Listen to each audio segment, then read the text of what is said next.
আমি তো মনে হচ্ছে বেড়া হইলো করিয়ান্ডার একটা ইনগ্রিডিয়েন্টস, করিয়ান্ডার ফলানো, বুঝছো? আল্লাহ, এটা যে জানোয়ার। হ্যাঁ,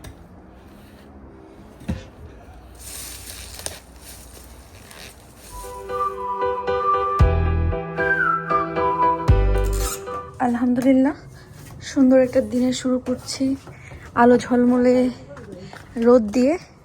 মার্শাল্লাহ, আজকে অনেক বেশি রোদ উঠছে।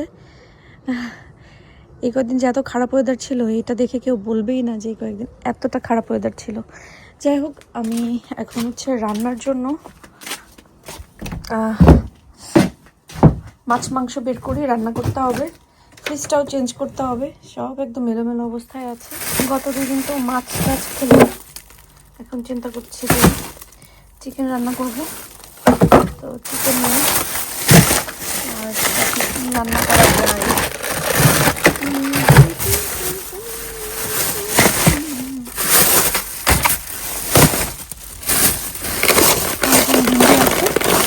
দুই প্যাকেট ভেন্ডি ভাজি করবো।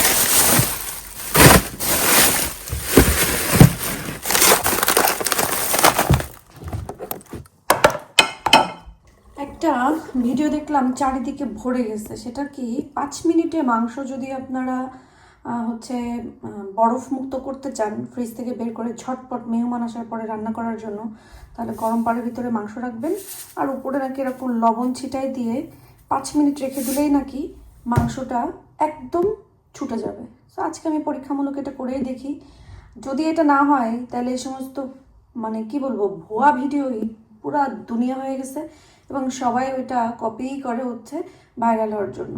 আর যদি হয়ে যায় তাহলে তো আলহামদুলিল্লাহ, যে এই বুদ্ধিটা বের করছে আল্লাহ তাকে আরও বুদ্ধি দিক, জ্ঞান দিক এবং আমাদের মাঝে ছড়াই দেওয়ার সেই তৌফিকটা দান করুক।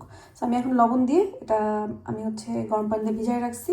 দেখা যাক 5 মিনিট 10 মিনিটের ভিতরে মাংসটা ছোটে কিনা। পাতাকপিটা আমি হচ্ছে শক্ত, এটা হচ্ছে শক্ত ক্যাবেজ যেটা, ওইটা আমি একটু কুচি করে নিই, কুচি করে ধুয়ে রাখি।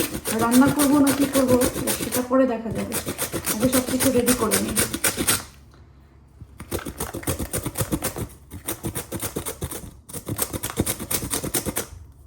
আমার আধাটা মানে আধাটুকু ছিল পাতাকপি কুচি করা হয়ে গেছে।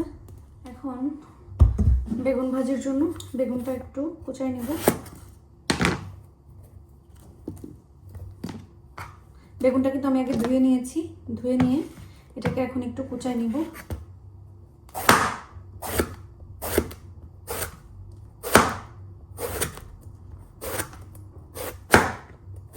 এখানে আমি বেগুনটাও কুচাই নিয়েছি, সাথে যা যা দিব সব কুচানো শেষ।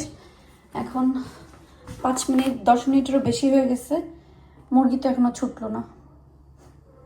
এখানে আমি ক্যাবেজটা ধুয়ে এভাবে পানি ঝরানোতে দিয়ে রাখছি। ভেন্ডির জন্য আমি সব কিছু রেডি করে ফেলবো। রান্নার আসলে সব রেডি হয়ে গেলে ঝটপট করে বসায় দেওয়া যায়। গ্যাসের চুলা হলে আরও কুইক হয়, 4টা বার্নার চললে আরও কুইক হয়, বাট আমার তো আসলে 2টার বেশি চলে না, আর তাছাড়া গ্যাসেরও না। এই জন্য আমাকে ঝিমাই ঝুক্কুর করে তাই রান্নাটা শেষ করতে হয়। লবণ আর গরম পানিতে ভিজা রাখলে যে মাংস ছুটে যায়, এটা হচ্ছে একদম ফালতু বকবাস এবং খাওয়া একটা কথা। আমি আধা ঘন্টার উপরে ভিজায় রাখা হয়েছে, কিন্তু দেখেন আমার মাংসের মানে কোনো অংশই এখনো ছোটে নেই। বেগুন ভাজি হয়ে গেছে। এই বেগুন ভাজির কীভাবে রান্না করছি সেই রান্নাটা কিন্তু আমার দিশাস কুকবুকে যাবে। আর প্রত্যেক সোম থেকে বৃহস্পতি আমি হচ্ছে দিশাস কুকবুকে আমার রান্নাটা শেয়ার করার চেষ্টা করব একটা একটা করে, কারণ ব্লগে দেখে আপনারা বলেন যে কী রাঁধছেন কী দিচ্ছেন বুঝি না, সেই জন্য আমি ভাবলাম যে আমার সাধারণ রান্নাগুলাই আমি আমার দিশাস কুকবুকে দিই। তবে সোমবার থেকে বৃহস্পতিবার পর্যন্ত আমি রান্না দিব, আর বাকি 3 দিন আমার ছুটি। আজকে আমার সব ভাজির পর্ব চলবে। এখন আমি রান্না করব বা ভাজি করব হচ্ছে ভেন্ডি ভাজি করব, যার জন্য পেঁয়াজ আর কাঁচামরিচ দিয়ে দিলাম।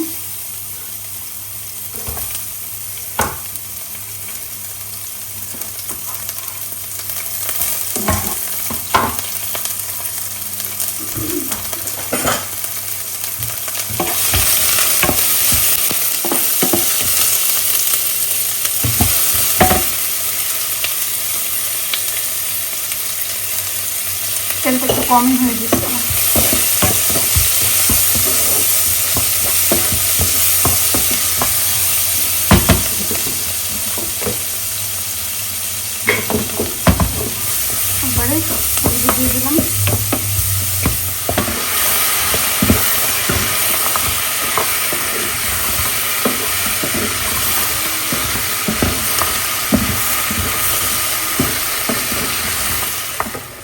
মশলা কষানো শেষ। আজকে কোনো আলু টালু দিব না, আলু দিব না কারণ বাসায় আলু নেই, থাকলে থেকে দিতাম।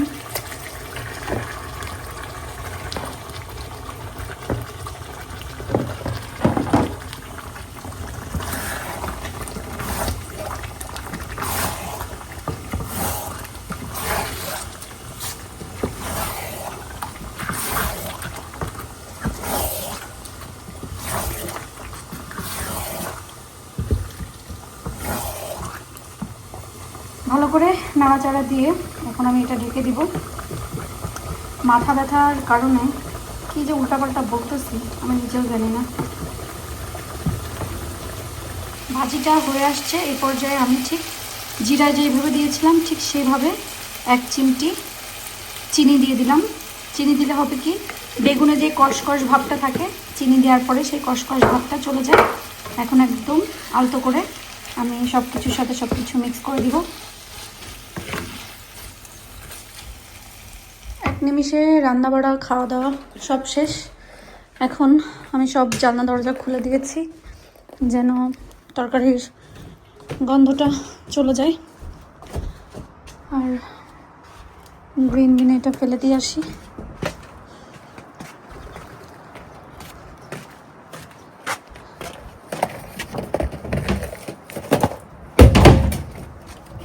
আসলে রোদ উঠছে, এগুলো একটু যদি একটু খুলে দেওয়া থাক তাহলে রোদ্রে ভিতরটা কিছু ঠিক হোক। মাশাআল্লাহ ফুল ফুটাতে শুরু করছে না, ফুটে গেছে, এগুলোও ফুটবে। এটার কালারটা বেশি সুন্দর, একদম ভেলভেট, মানে খুবই সুন্দর একটা পার্পল কালার। এটাকেই বলে অরিজিনাল পার্পল। ঠিক এই কালারে একটা ড্রেস বানাইতে হবে।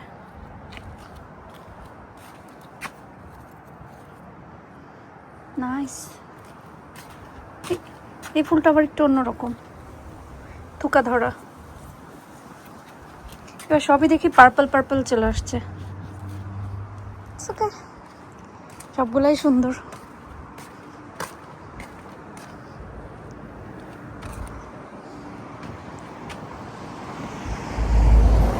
আজকে আরহাম আসছে আমাদের বাসায় বেড়াইতে।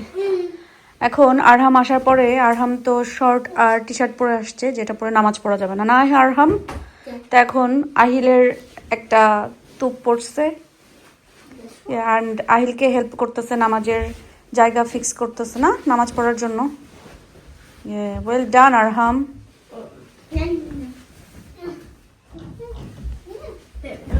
And I'll put this behind. I'm gonna have this one. This one. Okay, that's fine. I'm gonna be at the bottom for now. Do you want green one? Ahil, that's where. Which one? It covers my whole face. Hmm? It covers my whole face. এটা তোমার একটু big হয়ে যায়, Yeah, because it's my face, not mine. তাহলে কি তুমি change করবা নাকি এটা থাকবে?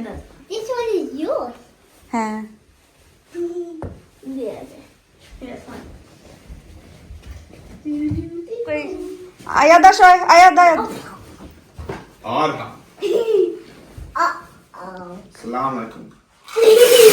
What the? আস্তে আস্তে আস্তে। এই আয়াদ যাই নামাজ বিছায় দুষ্টামি না। আয়াদ আরহাম তুমি কোনটাতে? Which one? Green one. দাঁড়াও যাও। আহিল তোমারটাতে তুমি দাঁড়াও। আয়াদ যাও, ফ্রন্টে যাও। এটা রাখো এখন। Ahil Now I need to go put these back upstairs. না, টাইম Let নাই, me put them on the step. এখানে রাখো, এখানে রাখো। নামাজ পড়ে ফেলো। You can say no.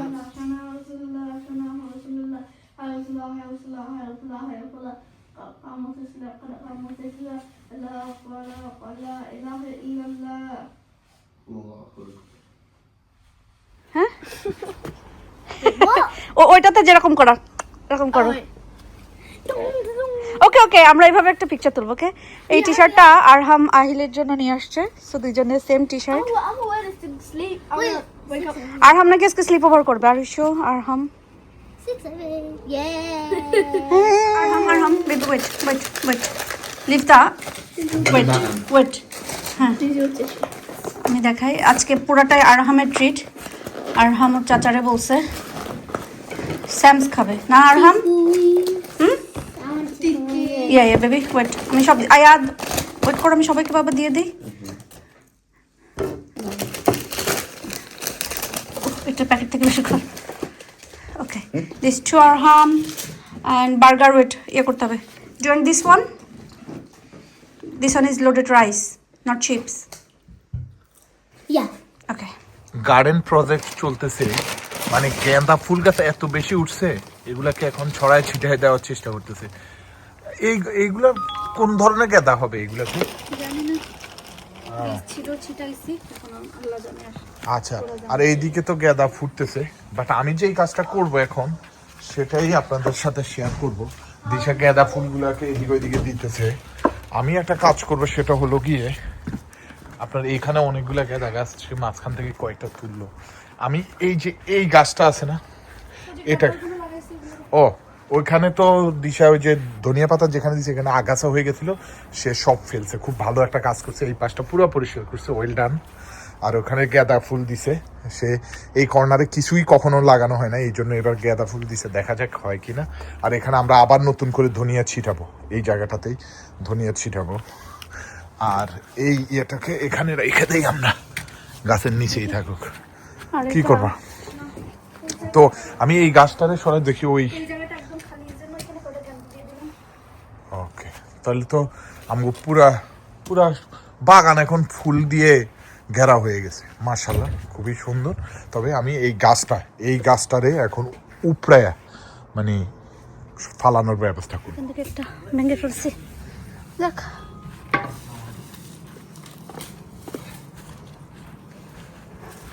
কারণ এটা খুবই একটা মানে ফালতু গাছ বলতে অনেকের কাছে হয়তো বা এটা অনেক ইয়ে, কিন্তু আমাদের আসলে জায়গাটা নিয়ে নিছে। আর মেনটেন করাটা অনেক কষ্ট, কারণ সংসার ঘরের কাজ করে গার্ডেন এত মেনটেন করা যায় না, কাজ যত কম করা যায় আর কি। বাট এটা কিন্তু বড় কাজ আছে। আর ঠিক আছে, সমস্যা নেই, একবার একটু কষ্ট করে উঠায় ফেললে। আর আমার এই জায়গাটা খালি খালি লাগছিল, তো কতগুলো গেন্দা গাছ তুলে এখানে লাগাই দিলাম, পানি দিতে হবে।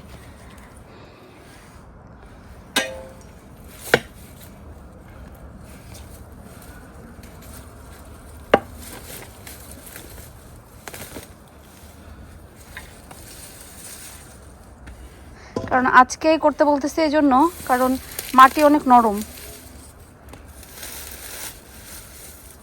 আরো আরো মানে নিচের থেকে খুঁড়ে তুলতে হবে, তাহলে উপরে গুলো সুন্দর করে চলে আসবে। মাটি একটু ঝাড়া দিয়ে ফেলতে হবে। হ্যাঁ আচ্ছা, দেখি কতদূর কাজ করা যায়। এই পাশটা আমি পুরো ক্লিয়ার করছি, এটা মাটি আরো ঝুরঝুর করতে হবে। আর এবার আমি মাটি কিনে নিয়ে আসে, এখানে মাটি দিয়ে একটা বেড়া দেবো, এখান থেকে একটা বেড়া দিয়ে তাই সুন্দর মতো মাটি। আমার মনে হচ্ছে এতদিন এবার আমি করব, দেখা যাক যে কেমন হয়। এতদিন বেড়ার জন্য কি আমি আমার মন মতন করব, আমার মানে তুমি তোমার কথা মতো মনে হয় বেড়ার জন্য করিয়ান্ডারটা সুন্দর হয়। সুন্দর না, যে কোনো জিনিসের একটা সৌন্দর্য থাকে। ও আমি তো মনে হচ্ছে বেড়া হইলো করিয়ান্ডার একটা ইনগ্রেডিয়েন্টস, করিয়ান্ডার ফলানো, বুঝছো? ইয়া আল্লাহ, এটা যে জানোয়ার। হ্যাঁ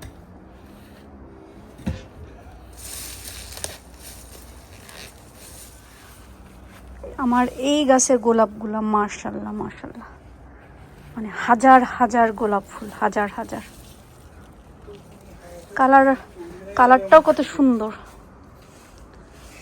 এই জায়গার ওই ময়লাগুলো উঠাইতে হবে, খুঁড়ে খুঁড়ে সব উঠানো লাগবে। আর হাইড্রেনটা তো এখানে নিয়ে চলে আসছি, এখানেই থাক। এই 2 বছরে একটা কাজের কাজ হয়েছে। আমি এই জঙ্গলটারে আমি চারদিকে এখনো মনে হয় একটু লাগা আছে কোথাও, শিকড় ছুটছে না এখনো। এর নিচে যে মাটিগুলো ছুটাইতে হবে। শুকাবে, আমি তোমাকে দিয়ে চলে যাবো।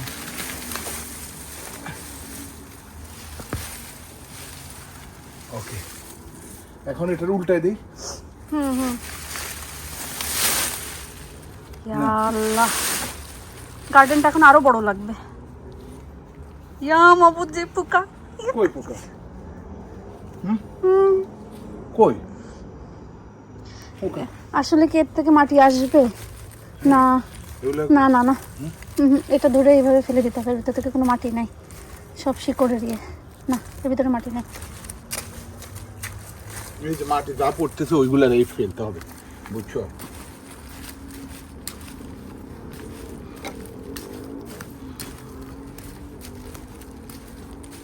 বাট একবারে গোড়া থেকে তুলে ফেলতে শিকড় সহ। ভালো হয়েছে, কারণ এই গাছটা না ফুল ফোটে না কোনো কিছু, জাস্ট এই গাছটা এমনি আমারও পছন্দ, এটা মানে বেশি নোংরা লাগে আমার কাছে। এই ব্যাপারটা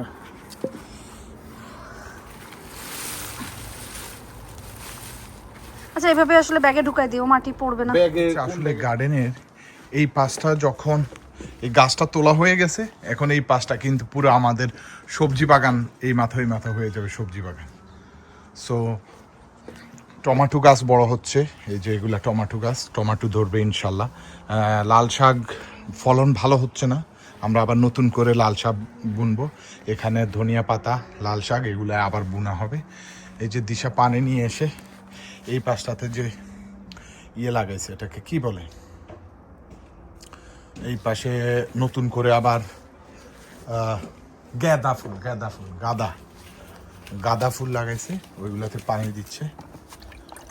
এই যে পানি দেওয়া হচ্ছে, আজকে লাগাইছে তো এই জন্য একটু পানি দেয়, নাহলে তো এতদিন বৃষ্টি হয়েছিল, বৃষ্টি হওয়াতে এই পাশটা নরম হয়ে আছে। আর আমরা যখন এই বাসায় উঠি প্রথমে, এই পাশে মাটি এগুলাতে কি শক্ত ছিল, মনে হয়েছে মানে এগুলা 50 বছরে কেউ একবার মাটি এগুলাকে কুড়ে নাই। এটাকে কুড়া বলে না খুদা বলে? খুদে নাই, খড়ে নাই বা খোড়ে নাই, হ্যাঁ এই আর কি। আলহামদুলিল্লাহ দিনটা ভালো পার করেছি। একদমই প্ল্যান ছিল না যে গার্ডেনে আজকে এত বড় বড় কাজ করব বা এত কাজ করব। গার্ডেনে গেছি, দিনটাও ভালো ছিল। আহিল আর হাম ওরাও খেলা করছিল গার্ডেনে, তো ভাবলাম আমি আর কি করবো, ওদেরকে তো দেখতেই হবে গার্ডেনে থাকাকালীন। সো আমি টুকটুক করে কাজ করতে করতে এত কাজ করে ফেলছি। শরীরটা যদিও ভালো না, মাথা ব্যথাটার জন্য খুবই, মাইগ্রেনটা আসলে কি, এটা হচ্ছে পুরোপুরি রেস্টে থাকতে হয়। আপনি যত বেশি রেস্ট নেবেন, আপনার মাথা ব্যথাটা, মাইগ্রেনের ব্যথাটা তত কুইক সেরে যাবে। তো এক সময় তো আসলে সংসার যখন ছিল না, বিয়ের আগে যখন এরকম মাথা ব্যথা উঠতো, তখন তো ঘুমাতাম, কোনো কাজ করতে হতো না, কোনো টেনশন ছিল না। কিন্তু এখন তো হচ্ছে যতই মাথা ব্যথা করুক, শরীর খারাপ থাকুক, সংসারটা দেখতে হয়, সংসারটা চালাতে হয়। দেশে হয়তো বা 2-5 জন ছাড়া বেশিরভাগ বাসায় অনেক অনেক মানে আমার পরিচিত যারা আছে বা আমার কাছে যারা আমার আত্মীয় স্বজন বন্ধু বান্ধব যারাই আছে, সবার বাসায় হেল্পিং হ্যান্ড থাকে, 1-2টা থাকে বাসায়, পার্মানেন্ট থাকে, মানে ছোটা কাজের মানুষ থাকে, হেল্পিং হ্যান্ড থাকে। সো সেগুলো যখন শুনি তখন মনে হয় যে অনেক ভালো আছে ওরা। আলহামদুলিল্লাহ ওরা অনেক ভালো আছে, আমিও অনেক ভালো আছি। কিন্তু যখন অসুস্থ হই, কাজকর্ম একা একা করা লাগে, রেস্ট নিতে পারি না, তখন আর কি মনে হয় যে ভালো নেই। বিদেশ বাড়িটা আসলে এরকম, আমরা চাইলেও ঠিক মতন রেস্ট নিতে পারি না, ঘুমাতে পারি না, কাজ করতে ইচ্ছা না করলেও শুয়ে থাকবো সেটা পারি না, এক গ্লাস পানি ঢেলে না খেতে ইচ্ছা করলে বলতে পারি না। এই বকুল, শিউলি, আমাদের বাসায় ছিল সালমা, শিল্পী, এই আমাকে এক গ্লাস পানি দাও, ছবি, আরও অনেকে ছিল, তো একটু পানি ঢেলে দে, একটু পানি ঢেলে দাও, বা এগুলা পারি না। এখন সব কিছু নিজের করতে হয়, নিজের ভালো না লাগলেও বাচ্চাদের মুখের দিকে তাকাই।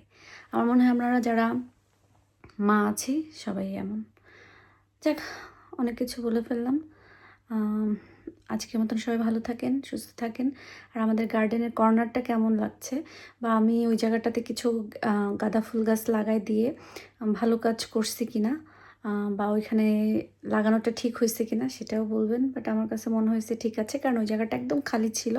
তো এখন এই সাইডে একটু সবজি হলো, ওই জায়গাটা একটু ফুলে ফুলে থাকবে, ভালো লাগবে। নাহলে ওই কর্নারটা একেবারেই কেমন খালি খালি লাগছিল, সারা বাগানেই শুধু ফুল, ওই কর্নারটাতে নাই। তো এই জন্য ভাবলাম যে ওখানে কিছু আর কি আমি ফুলের গাছ লাগাইছো। আমার মাশাআল্লাহ আলহামদুলিল্লাহ এত বেশি গাঁদা ফুলের বীজ মানে গাছ উঠছে, চারা উঠছে, তো ভাবলাম যে লাগাই দিই, সুন্দর লাগবে এই আর কি। তো আজকের মতন সবাই ভালো থাকেন, সুস্থ থাকেন। আল্লাহ হাফেজ।